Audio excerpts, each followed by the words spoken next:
ಸ್ವತಂತ್ರ ಬಂದು ದಶಕಗಳೇ ಕಳೆದ್ರು ಮೂಲಸೌಕರ್ಯ ಮರೀಚಿಕೆ ಆಗಿದೆ ಅಂತ ನಿಮ್ಮ ಪವರ್ ಟಿವಿ ಒಂದು ಪವರ್ಫುಲ್ ವರದಿಯ ಮೂಲಕ ಸರ್ಕಾರವನ್ನ ಮತ್ತು ಅಧಿಕಾರಿಗಳನ್ನ ಬಡಿದೆಬ್ಬಿಸುವಂತ ಕೆಲಸ ಮಾಡ್ತು. ಅದರಲ್ಲಿ ಸಕ್ಸಸ್ ಆಗಿದ್ದೇವೆ.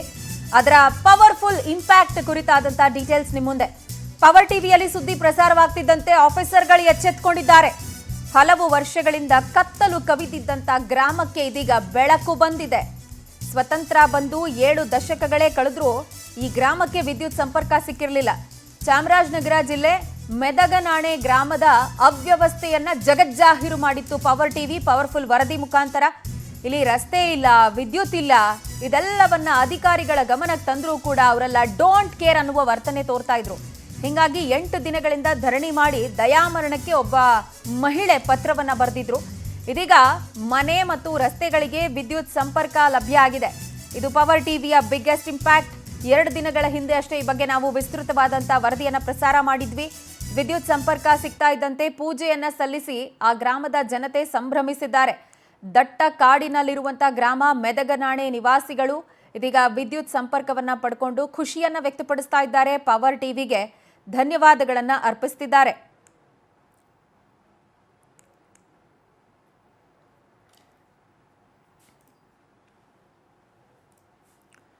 ಮೂಲಸೌಕರ್ಯ ಮರೀಚಿಕೆಯಾಗಿರುವಂಥ ಅನೇಕ ಗ್ರಾಮಗಳು ನಮ್ಮ ನಡುವೆನೇ ಇದೆ. ಬಟ್ ಇದೀಗ ಅಂಥದ್ದೇ ಒಂದು ಗ್ರಾಮವನ್ನ ಬೆಳಕಿಗೆ ತರುವಂಥ ಕೆಲಸವನ್ನ ಪವರ್ ಟಿವಿ ಮಾಡಿ ಅದರಲ್ಲಿ ಯಶಸ್ವಿಯಾಗಿದ್ದೀವಿ. ಮೂಲಸೌಕರ್ಯವನ್ನ ಕಲ್ಪಿಸಿಕೊಡುವಲ್ಲಿ ಪವರ್ ಟಿವಿ ಯಶಸ್ವಿಯಾಗಿದೆ. ಈ ಬಗ್ಗೆ ಡೀಟೇಲ್ಸ್ ಕೊಡ್ತಾರೆ ನಮ್ಮ ಪ್ರತಿನಿಧಿ ಶ್ರೀನಿವಾಸ್ ನಾಯಕ್, ನಮ್ಮೊಂದಿಗೆ ದೂರವಾಣಿ ಸಂಪರ್ಕದಲ್ಲಿದ್ದಾರೆ. ಶ್ರೀನಿವಾಸ್ ನಾಯಕ್, ಇಂತಹ ಗ್ರಾಮಗಳನ್ನ ಬೆಳಕಿಗೆ ತರುವಂತಹ ಕಾರ್ಯ ಹಾಗೆ ನಮ್ಮ ಪವರ್ಫುಲ್ ಇಂಪ್ಯಾಕ್ಟ್ನ ಕುರಿತಾಗಿ ಅಲ್ಲಿನ ಜನತೆ ಎಷ್ಟು ಸಂತಸ ವ್ಯಕ್ತಪಡಿಸ್ತಾ ಇದ್ದಾರೆ, ಅದರ ಜೊತೆಗೆ ಅಧಿಕಾರಿಗಳು ಇನ್ನಾದ್ರೂ ತಮ್ಮನ್ನು ತಾವು ಬದಲಾಯಿಸ್ಕೊಳ್ತಾರಾ ಅನ್ನೋದು ಪ್ರಶ್ನೆ. ಪ್ರಜ್ವಲ್, ಏನಂತಂದ್ರೆ ಚಾಮರಾಜನಗರ ಜಿಲ್ಲೆ ಅನೂರು ತಾಲೂಕಿನ ಸಾಕಷ್ಟು ಪೋಡ್ಗಳಲ್ಲಿ ಈ ಮೂಲಭೂತ ಸೌಕರ್ಯಗಳ ಕೊರತೆ ಸಾಕಷ್ಟು ಎದ್ದು ಕಾಣ್ತಾ ಇದೆ. ನಾವು ಅನೇಕ ಬಾರಿ ಬೇರೆ ಬೇರೆ ಪೋಡ್ಗಳನ್ನೆಲ್ಲ ಸುದ್ದಿಗಳು ಮಾಡಿದ್ವಿ.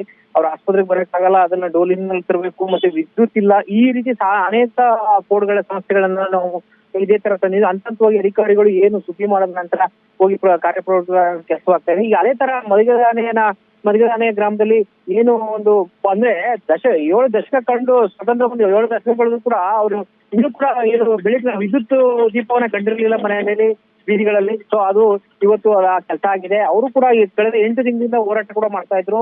ಅದೇ ತರ ದಯಾಮರಣಕ್ಕೆ ಅರ್ಜಿ ಕೂಡ ಬರ್ದಿದ್ರು ಸಿಎಂ ಹತ್ರ ಅವರು ಒಬ್ಬರು ಹುದ್ದೆ.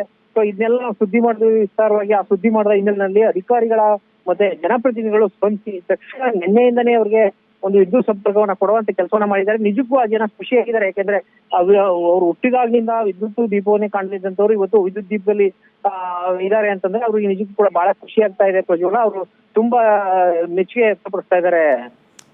ಫೈನ್ ಶ್ರೀನಿವಾಸ್, ಥ್ಯಾಂಕ್ ಯು ತಮ್ಮೆಲ್ಲ ಡೀಟೇಲ್ಸ್ಗೆ. ಒಟ್ಟಾರೆ 7 ದಶಕಗಳು ಕಳೆದ್ರೂ ಕೂಡ ಈ ಊರಿಗೆ ವಿದ್ಯುತ್ ಸಂಪರ್ಕ ಸಿಕ್ಕಿಲ್ಲ ಅಂತ ಹೇಳಿದ್ರೆ ಅದು ಬರೀ ಕಣ್ತಪ್ಪಿನಿಂದಾಗಿದೆ ಅಂತಲ್ಲ, ಅಲ್ಲಿನ ಅಧಿಕಾರಿಗಳ ದಿವ್ಯ ನಿರ್ಲಕ್ಷ್ಯ, ಅಲ್ಲಿನ ಜನಪ್ರತಿನಿಧಿಗಳು ಅಧಿಕಾರಿಗಳೆಲ್ಲ ಕಂಡು ಕಾಣ್ದಂಗೆ ವರ್ತನೆ ಮಾಡಿದ್ರ ಪರಿಣಾಮ. ಹಾಗಾಗಿ ಗ್ರಾಮಸ್ಥರು ಬೇಸತ್ತು ಹೋಗಿ ಓರ್ವ ವಯಸ್ಸಾದಂಥ ವೃದ್ಧೆ ನಮಗೆ ದಯಾಮರಣ ಕೊಟ್ಬಿಡಿ, ಸರ್ಕಾರದಿಂದ ನಮ್ಗೆ ಯಾವುದು ಸೌಲಭ್ಯ ಕೊಡಲ್ಲ ಅಂತ ಹೇಳಿದ್ರೆ ಬೇಡ, ನಮಗೆ ದಯಾಮರಣ ಕೊಟ್ಬಿಡಿ ಅಂತ ಹೇಳಿದ್ರು. ಆ ಹಂತದಲ್ಲಿ ಅವರ ಬೆನ್ನಿಗೆ ನಿಂತಿದ್ದು ನಿಮ್ಮ ಪವರ್ ಟಿವಿ. ಹಾಗೆ ಅವರಿಗಲ್ಲಿರುವಂಥ ಸಂಕಷ್ಟಗಳೆಲ್ಲವನ್ನೂ ಕೂಡ ಬೆಳಕಿಗೆ ತರುವಂತಹ ಅಧಿಕಾರಿಗಳ ಗಮನ ಸೆಳೆಯುವಂಥ ಪ್ರಯತ್ನವನ್ನು ಮಾಡಿದ್ವಿ. ನಾವು ವರದಿ ಮಾಡ್ತಿದ್ದಂಗೆನೆ ಅಲ್ಲಿ ಇಂಪ್ಯಾಕ್ಟ್ ಆಗಿರೋದು ಕಣ್ಣೆದುರಿಗೆ ಕಾಣಿಸ್ತಾ ಇದೆ. 2 ದಿನಗಳ ಹಿಂದೆ ವರದಿಯನ್ನು ನಾವು ಮಾಡಿದ್ವಿ. ಇದೀಗ ಆ ಊರಿನ ಮನೆಗಳಿಗೆ ವಿದ್ಯುತ್ ಸಂಪರ್ಕವನ್ನು ಕೊಟ್ಟಿದ್ದಾರೆ. ಕತ್ತಲು ಕವಿದಿದ್ದಂಥ ಗ್ರಾಮದಲ್ಲಿ ಬೆಳಕು ಮೂಡಿಸಿದಂತಹ ಸಾರ್ಥಕತೆ ನಿಮ್ಮ ಪವರ್ ಟಿವಿಯದ್ದು. ಚಾಮರಾಜನಗರ ಜಿಲ್ಲೆ ಮೆದಗನಾಣೆ ಗ್ರಾಮದ ಅವ್ಯವಸ್ಥೆ ನೋಡಿ. ಆ ಜನ ಉಪವಾಸ ಸತ್ಯಾಗ್ರಹ ಕೂತ್ಕೊಂಡಿದ್ರು, ನಮಗೆ ಬೆಳಕಿಲ್ಲ, ಕರೆಂಟ್ ಇಲ್ಲ ಅಂತ ಹೇಳಿ. ಆ ಗ್ರಾಮಸ್ಥರೆಲ್ಲ ಸಾಯಂಕಾಲ ಆಯಿತು ಅಂತ ಹೇಳಿದ್ರೆ ಹೆಂಗೆ ಓಡಾಡಬೇಕು, ಮನೆ ಕೆಲಸಗಳಿಗೆಲ್ಲ ಕರೆಂಟ್ ಇಲ್ಲ ಅಂತ ಹೇಳಿದ್ರೆ ಹೆಂಗೆ, ಕನಿಷ್ಠ ಪಕ್ಷ ಮನೆಗೆ ಬೆಳಕೇ ಇಲ್ಲ ಅಂತ ಹೇಳಿದ್ರೆ ಆ ಊರಿನ ವಿದ್ಯಾರ್ಥಿಗಳ ಪರಿಸ್ಥಿತಿಯನ್ನಾದರೂ ನೆನಪಿಸ್ಕೊಳ್ಳೋದಕ್ಕೆ ಸಾಧ್ಯ ಆಗುತ್ತಾ, ಊಹೆ ಮಾಡೋಕ್ಕೆ ಸಾಧ್ಯ ಆಗುತ್ತಾ? ಅನಾರೋಗ್ಯ ಪೀಡಿತರು ಯಾರು ಇದ್ರು ಅಂತ ಹೇಳಿದ್ರೆ ಅವ್ರ ಪರಿಸ್ಥಿತಿ ಏನಾಗಬೇಕು? ಇದು 1-2 ದಿನದ ಸಮಸ್ಯೆ ಆಗಿರಲಿಲ್ಲ. 7 ದಶಕಗಳಿಂದ ಜ್ವಲಂತವಾಗಿದ್ದಂಥ ಸಮಸ್ಯೆಯನ್ನು 2 ದಿನದಲ್ಲಿ ಬಗೆಹರಿಸಲಾಗಿದೆ. ನಾವು ವರದಿ ಮಾಡಿದಂಥ 2 ದಿನದಲ್ಲಿ ಆ ಊರಿಗೆ ವಿದ್ಯುತ್ ಸಂಪರ್ಕವನ್ನು ಅಧಿಕಾರಿಗಳು ಕಲ್ಪಿಸಿದ್ದಾರೆ. 8 ದಿನಗಳಿಂದ ಧರಣಿ ಕೂತಿದ್ರು ಅಲ್ಲಿನ ಜನ, ಉಪವಾಸ ಸತ್ಯಾಗ್ರಹ ಮಾಡಿದ್ರು. ಆದರೂ ಯಾವ ಅಧಿಕಾರಿಗಳು ಅವ್ರ ಕಡೆಗೆ ಕಣ್ಣೆತ್ತಿನೂ ನೋಡಿರಲಿಲ್ಲ. ಇದರೆಲ್ಲದರಿಂದ ಬೇಸತ್ತು ಹೋಗಿದ್ದಂಥ ವೃದ್ಧೆಯೊಬ್ಬರು ನಮಗೆ ದಯಾಮರಣ ಕೊಟ್ಬಿಡಿ ಅಂತ ಹೇಳಿ ಅರ್ಜಿಯನ್ನು ಕೊಟ್ಟಿದ್ರು. ಎಷ್ಟು ಕರುಣಾಜನಕ ಅನ್ಸೋದಿಲ್ವಾ? ಕರೆಂಟ್ಗೋಸ್ಕರ ಇಷ್ಟೆಲ್ಲ ಹೋರಾಡಬೇಕಾ? ಯಾವ ಕಾಲಮಾನದಲ್ಲಿದ್ದೀವಿ ನಾವು? 21ನೇ ಶತಮಾನ, AI ಟೆಕ್ನಾಲಜಿ ಬಗ್ಗೆ ಮಾತಾಡ್ತೀವಿ. ಬಟ್ ನಮ್ಮ ಹಳ್ಳಿಗಳಿಗೆ ಇವತ್ತಿಗೂ ವಿದ್ಯುತ್ ಸಂಪರ್ಕ ಮರೀಚಿಕೆ ಆಗತ್ತೆ, ರಸ್ತೆ ಸಂಪರ್ಕ ಸಿಗಲ್ಲ ಅಂತ ಹೇಳಿದ್ರೆ ಏನು ಹೇಳಬೇಕು?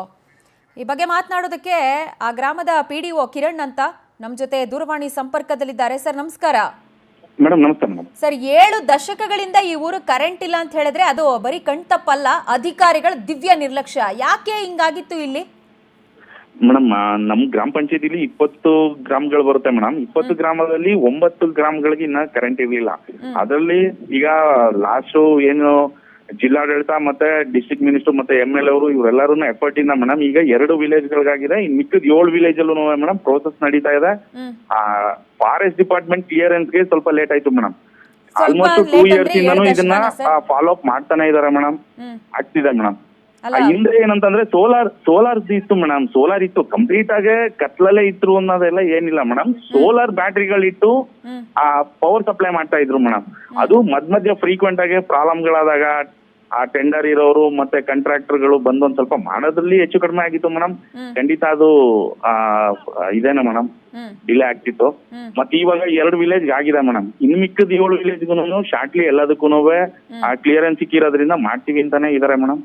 ಬರೀ ಕರೆಂಟ್ ಅಲ್ಲ ಸರ್, ಬರೀ ಕರೆಂಟ್ ಅಲ್ಲ, ಅಲ್ಲಿ ರಸ್ತೆ, ನೀರಿನ ಸಂಪರ್ಕದಲ್ಲಿ ರಸ್ತೆದೂ ಅಷ್ಟೇ ಮೇಡಮ್. ಸರ್ಕಾರದ ಲೆವೆಲ್ಗೆ ಮೇಡಮ್ 20 ಕೋಟಿಗೆ ಪ್ರಪೋಸಲ್ ಹೋಗಿದೆ ಮೇಡಮ್. ಪ್ರಪೋಸಲ್ ಹೋಗಿದೆ, ಫಾಲೋ ಅಪ್ ಇದಾರೆ ಮೇಡಮ್.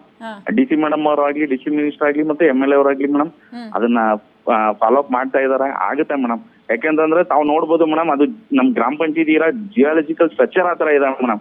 ಎಲ್ಲ ಗುಡ್ಡಗಾಡುಗಳು ಮತ್ತೆ ಆ ಕಾಡಂಚಿನ ಗ್ರಾಮಗಳೇ ಇರೋದ್ರಿಂದ 20ರಲ್ಲಿ ಮೇಡಮ್ ನಮ್ಮ ಗ್ರಾಮ ಪಂಚಾಯತಿ ಸರ್ 20ರಲ್ಲಿ 90 ಭಾಗ ನಮ್ದೆಲ್ಲಾನು ಕಾಡಂಚಿನ ಗ್ರಾಮಗಳೇ ಆಗಿರೋದ್ರಿಂದ ಸ್ವಲ್ಪ ಇದರಲ್ಲಿ ಪ್ರೊಸೀಜರ್ ಲ್ಯಾಬ್ಸ್ಗಳು ಆಗುತ್ತೆ ಮತ್ತೆ ಫಾಲೋ ಅಪ್ ಮಾಡಬೇಕು. ಇದೆಲ್ಲ ಒಂದ್ ಸ್ವಲ್ಪ ಇದಾಯ್ತು ಮೇಡಮ್ ಅಷ್ಟೇ.